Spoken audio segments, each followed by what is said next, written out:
Johannesburg, South Africa. At first glance, it has all the hallmarks of most big cities.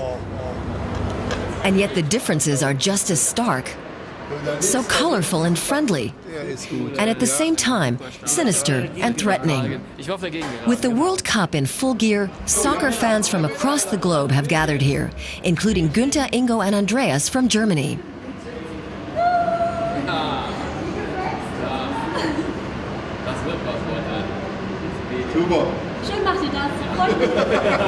The cameras are getting a workout. The three die-hard soccer fans hail from different parts of Germany and first met here in South Africa. But their dreams are the same, to watch Germany in the World Cup final. I want to know what their impressions are of the host country. Andreas tells me they're typical German tourists, trying to see as much of the country as possible on days between Team Germany matches. Soccer is well and good, he adds, but the trip wouldn't be worth it just for the sport alone. So their itinerary brings them to Johannesburg. It's South Africa's largest city, and it's plagued by some very large problems as well. An enormous gap between rich and poor, rampant violent crime, and large areas that are no-go zones for most people. The three German fans want to take a look at downtown, though tourists have been warned to stay away without escort.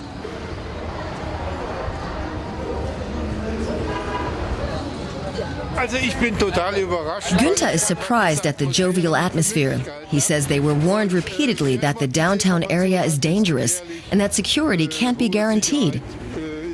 But at the moment, no problem. How much is it? Soccer remains the overriding theme in Johannesburg. The sport seems to be a uniting influence between visiting fans and the locals. The German team jerseys are something of an icebreaker in themselves, and the talk invariably turns to soccer. The goal for number 10. Podolski,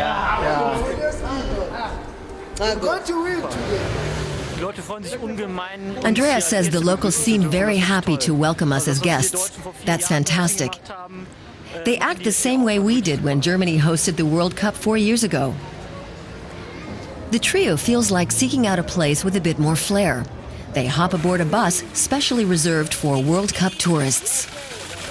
I'd like to buy one ticket for the bus to Ellis Park. No, just for fun, yeah. English is widely spoken here, so communicating is no problem for most Europeans. It seems sometimes like we're in a big European or American city. And that's partially due to the World Cup buses. They're called Rea Vaya. Public transportation is practically non-existent in Johannesburg. There are no subways and normal bus service is chaotic and undependable. Most people commute in cars. There's little, if any, pedestrian activity. The risk is just too great. It's unusual for me. Back in Germany, I enjoy walking or getting around by bike. I miss that kind of freedom here. Time to get a bite to eat for lunch.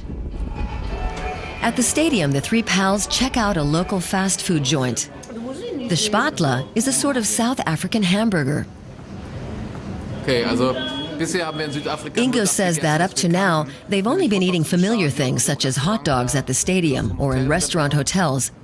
They don't want to risk a case of Montezuma's revenge. It would be horrible to miss the games because of an upset stomach.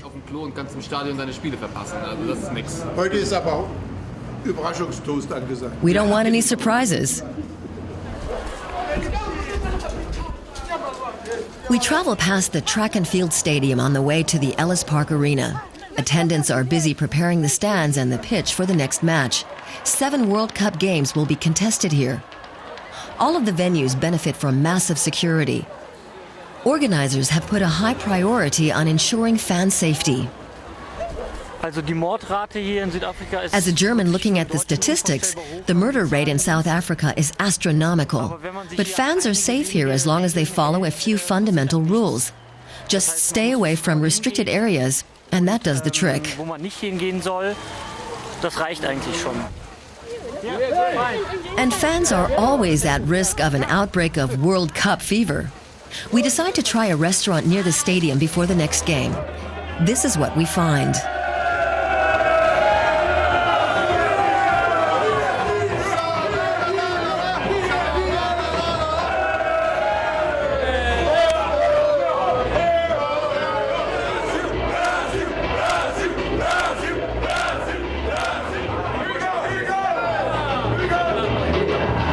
The Brazilian fans are a bit too enthusiastic for the three Germans. Things are quieter a bit further on.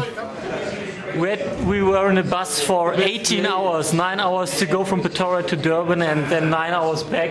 But it was awful. Ja, sogar mit den Engländern, kein Problem. As Germans, we had no problem with the English fans. That might not be the case if we were in Britain, but this is the World Cup and we're all foreigners. We're here to have some fun. I've got my 3 points already. I'm beating Australia. Yes. I draw with Germany. I've got 7 points. I'm through. The matches follow in quick succession.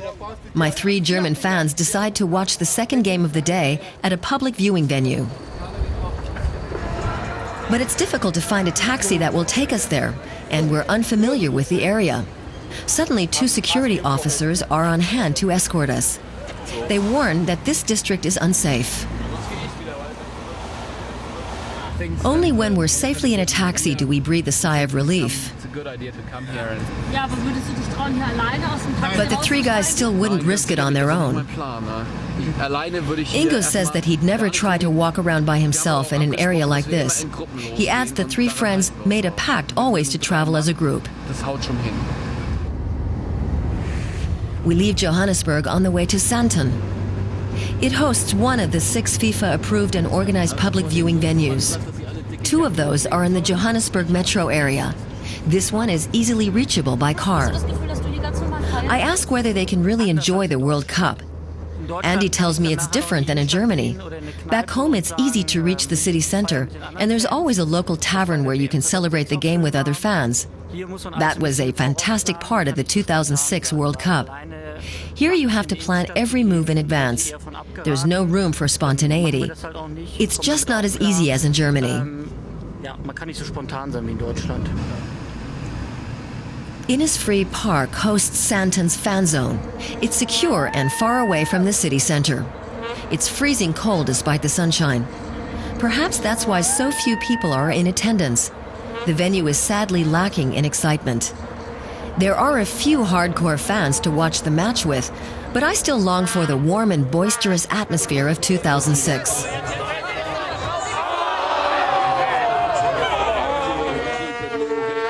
The South Africans are doing their very best, and it's certainly not fair to compare this World Cup with the event in Germany 4 years ago.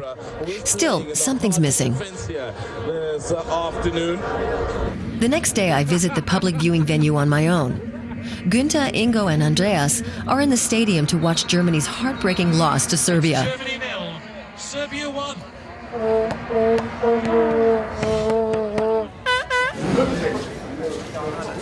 I meet up with them again towards evening at the airport in Johannesburg. Ja, ich hätte gerne 3 Punkte. 3 points would have been nice. Too bad. Mit 7 Buchstaben. One word starts with an S, ends with a T. Und hört mit E auf. But the World Cup continues, and hope springs eternal.